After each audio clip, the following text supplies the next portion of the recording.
Hello guys. So I thought it would be fun to make a video outlining some of the differences between Ireland and the US. And you have no idea how hard this video has been for me to make. The first time I filmed it, it was a 40-minute video because I didn't realize there was so many differences that I just kept talking and talking. So I just filmed it again and I forgot to press the record button. So I just went through the entire video and didn't record it. And so hopefully this one works. If not, you won't see it. But if you are watching it, then obviously it worked. And I was sick of filming it, so I'm putting this on.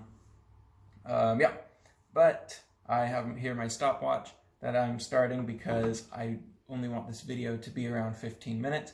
So I'm actually going to split this series up into multiple parts. So this is part one of the differences between Ireland and the US. And today we're only going to get through 11 of the differences. And on my list right here, I actually have 23 differences. And then I have more on my phone that I type into my notes every time I'm walking around outside or doing something and I notice a difference. So yeah, here's part one, 11 differences between Ireland and the US. And these are all kind of random. They're all going in a super random order. So this was just like as they popped in my head, I would type them in, and I haven't really adjusted them since. So number one is the sunset and sunrise differences. So they're a lot more north than I originally thought. So their sunrise and sunset is a lot more like Alaska or the poles than I expected. So for instance, the longest day of the year I think was probably like a month and a half ago, and it didn't get dark until close to midnight. The sunset was probably after 11. It stayed light for another hour, and so it was like close to midnight by the time it actually got dark. Contrast that to the wintertime, which I haven't personally lived through, but I have been told it's the daylight section is between like 9 a.m. and 3 p.m. So it's a very short time where you can actually do anything. And then the weather's just crap here in the winter, and there's nothing going for it in the winter, I guess. So if you're planning on this trip, try and be here in the summer months mostly, if you're not going to stay the whole year. Okay, but that's number one. Number two, and this one is probably going to be kind of obvious for a lot of you, is they use Celsius. So, and the metric system, but they use Celsius. So if you're not used to Celsius and you hear someone say, "Oh my gosh, it's so hot today. It's 25 degrees outside." You're gonna be thinking, "What the heck is going on? These people are insane. I'm gonna freeze to death," and they're gonna think it's a summer day. No, it's just Celsius. You just got to get used to it. So what I like to do, because I still think in Fahrenheit, obviously, because I'm an American, you times it by 2 and you add 30. So that gets you pretty close to the amount. So for instance, 25 degrees would be times it by 2, so you'd be at 50, add 30, so you'd be at right around 80 degrees. Obviously it's a little bit less than that usually, but if you do that, it gets you pretty close. But if you do that, it gets you pretty close to the amount. So I'm pretty sure, I actually looked this up, 25 is 77. But so like if you do it in your head and you get to 80 degrees, you'd be in the ballpark of what they're talking about. And you'd be able to know like, wow, that's not hot, what, okay. And they're melting at 25 degrees and you're like, have pants on and a jacket, or I don't know, it depends on where you're from. Okay, number 3, plastic is a lot thinner here and weaker.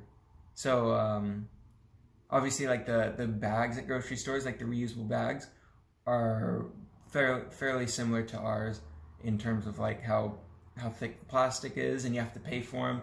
But if you buy something that's pre-packaged in store, the plastic that's holding it all together is going to be significantly thinner and weaker than what we have. And I've actually seen people opening these bags, because I've just been, ripping them open, and stuff flies everywhere. And they're very delicate. They'll kind of like pop it open a little bit to make a tiny hole, and then they'll start like rubbing their hands back and forth on it, and that like, I don't know, I guess it kind of like opens it gently or something. I don't know, it's weird to watch. But yeah, just be prepared for that. Don't start opening stuff like crazy. Hey, I mean, cut it with scissors, try and figure out how to open it gently, ask somebody else that's from here to open it for you, or you're gonna lose a lot of your stuff. Okay, same lines as that is glass is also a lot thinner and a lot weaker here. So I actually had like a glass of water a few days ago, and I knocked it over on the table to the table. It just tipped 90 degrees and the whole thing shattered and I had glass everywhere. So I'm not used to that. I'm used to being in the States where I can toss it on the ground and it won't shatter. But I guess we just have stronger glass, or reinforced, or it's not real glass. I don't know what the difference is. All I know is it's a lot more fragile here. Okay, number 5, hot water isn't always on in houses and apartments. So they only use hot water for showering, which is first off weird because I'm used to washing my dishes in the hot water. I'm used to washing my hands because I used to work at Chipotle and they taught us how to wash our hands, where you have to have hot water, you have to scrub for 30 seconds. So I just got used to always using the left side of the sink when I worked there to wash my hands with. So now coming here, washing my hands with cold water, it's kind of weird. But yeah, you only use hot water to shower if you're in like a house or an apartment or something. And to turn the hot water on, in places that I've seen, I know some places are different. They might be faster, they might have a different way of doing it. But the places I've seen all have boilers. So you basically turn the hot water on, and then you wait 25 to 30 minutes, and then you take a shower, and then you can turn it off. And it's kind of weird. It's kind of weird to get used to, but that's just how they use hot water here. Number 6, and this is kind of going into like restaurant style for the next few. Let me move that one so I'm keeping up with that actually. Number 6 is there is no soda fountains anywhere. So like you'll walk into a McDonald's and they don't have like a soda fountain. You'll walk into a real restaurant, not a fast food place, and they don't have a soda fountain. If you order a soda, they'll give you like a can or a bottle of soda. And if you want like soda water, they'll open up a bottle of soda water. If you want water, sometimes they'll actually open up a bottle of water, or they'll give you tap water. But there's no soda fountains anywhere. And I have been told that at McDonald's, they actually have one in the back behind concessions or behind the counter, and they won't give you free refills, and the drinks are a lot smaller as well. I don't drink soda, so it's not really an issue for me, but it was weird to notice that there was no soda fountains anywhere. Okay, number 7, they don't use ranch. So I'll just stick with McDonald's because I was just talking about it. I asked them one time, because I still go to McDonald's and it's super cheap still.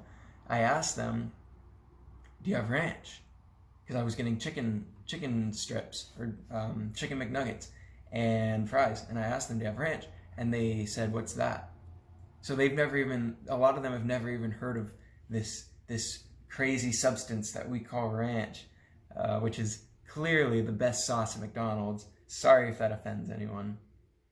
But they have like ketchup, they have barbecue sauce, they have, I don't remember what else. They have 1 or 2 that we actually don't have, and I think I got it and it was all right. But ranch and barbecue sauce are still the 2 best ones. So yeah, be prepared for them not having ranch. I'm still upset about it because I really like ranch. I put ranch on everything. I'm actually thinking of having my mom ship me over some ranch. I haven't told her yet, so if you're watching this, Mom, can you ship me over some ranch? Number 8.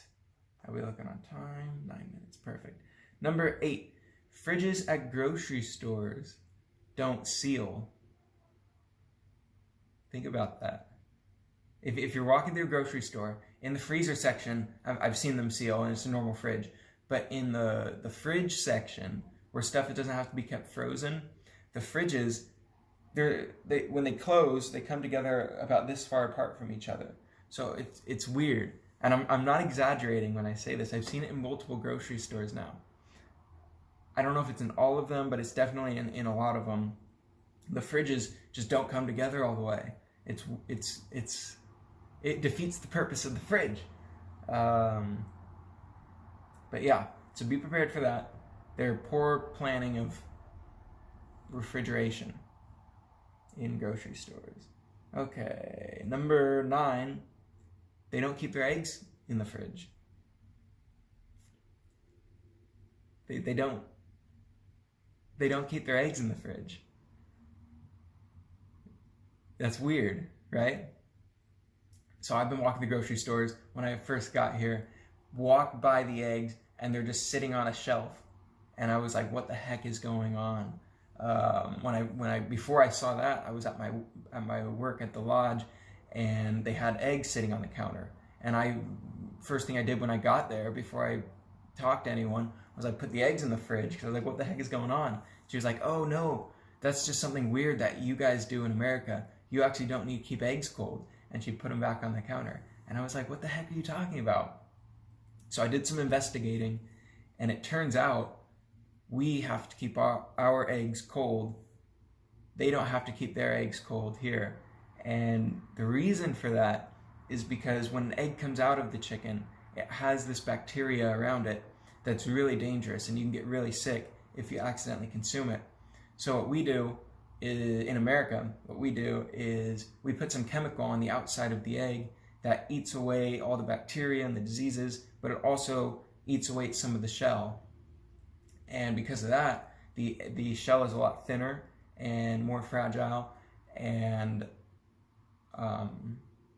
it's more dangerous, I guess, to, like, if you have it sitting on the counter, it can get diseased or something. I don't know why it would be bad, but basically we have to keep our eggs in the fridge because of that.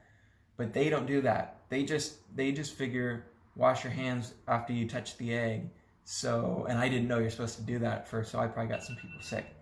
So I didn't know that. But I guess they just figure, wash your hands after you touch the eggs. So they'll, straight out of the chicken, there's actually still feathers on the eggs. It's weird to see on some of them. But they'll just put them in the carton and put them on the shelf. And because of that, the shell is a lot thicker than ours. And it's actually quite noticeable if you're trying to crack it. You have to hit it a lot harder. And I'm constantly getting like chunks of shell in the eggs here that I never did back home, because it just kind of shatters when you crack it open. Yeah, so be prepared for some weird stocking of the grocery store until you get used to it. The eggs are on the counter. And okay, number 10 is they don't care, I should say, because it still has to be cold, but they just don't worry about keeping milk cold all the time, which is weird, because for me, like, if I'm not using a thing of milk, I'm putting it in the fridge. If I go to a hotel, they're going to have a mini fridge for the milk, or, even a bucket of ice or something. But for them, if you're ever in a hostel, or I'm guessing a hotel, I haven't been in an actual hotel, or even like the lodge I was working at, they're going to have like a thing of milk that you can use for your cereals, and you can use for, your coffee, and it's just going to be sitting out all morning for the breakfast hours. So it's going to get warm, it's going to get, like, sometimes they'll leave it out for so long, it'll actually start to smell, and you're like, okay guys, figure it out, put the milk in the fridge. But yeah, they just don't care. They'll keep the milk on the counter all morning and put it back in the carton when they're done, and come back and use it again the next day, and the next day, and the next day, and it's ridiculous. I actually asked my boss at the lodge, why don't you just get like a mini fridge so you can keep the milk in there so it doesn't go bad? And he said, oh, that's much too expensive. So yeah, they just don't care. And number 11, last but not least, is their light switches are upside down. I'm not kidding. I'm not kidding. Down is on, up is off. Think about that. I'm still getting used to it. I'll think I'm turning a light off, or it works for other things too. So like the vent on the oven or whatever, anything that uses a switch to turn on, I'll think, oh, I need to turn that off, and I'll flick it down, but it was already off, so it'll turn on. I'm like, what the heck is going on? So just try to mentally prepare yourself for that before you get here, because I was not prepared. Nobody had ever told me their light switches are upside down. To me, and I've looked into the difference, and there's no reason behind it. It's just kind of something that we do and something that they do. And it's actually here in Ireland, the UK, and Australia, I think it was Australia, are all three upside down, and everywhere else in the world is up is on, down is off. And to me, ours makes more sense, not only because I grew up with it, but because you have gravity on your side. If you knock something over and it hits the light switch, it's going to turn it off. It's not going to turn it on. And because electricity is such a dangerous thing to have, you'd want gravity on your side, keeping you safe, not letting electricity flow if you bump it. So that's kind of my reasoning behind why it makes more sense. But I've talked to somebody else from here, and they said, no, it's just so much more clean. You can slide your hand down it, and it just feels so much more clean when it's on. And I was like, okay, I guess you got me there. I can't slide my hand down the wall and keep the light on. But yeah, just prepare yourself. Light switches are upside down. And that was my 11 things. How did I do on time? Ooh, looking pretty good.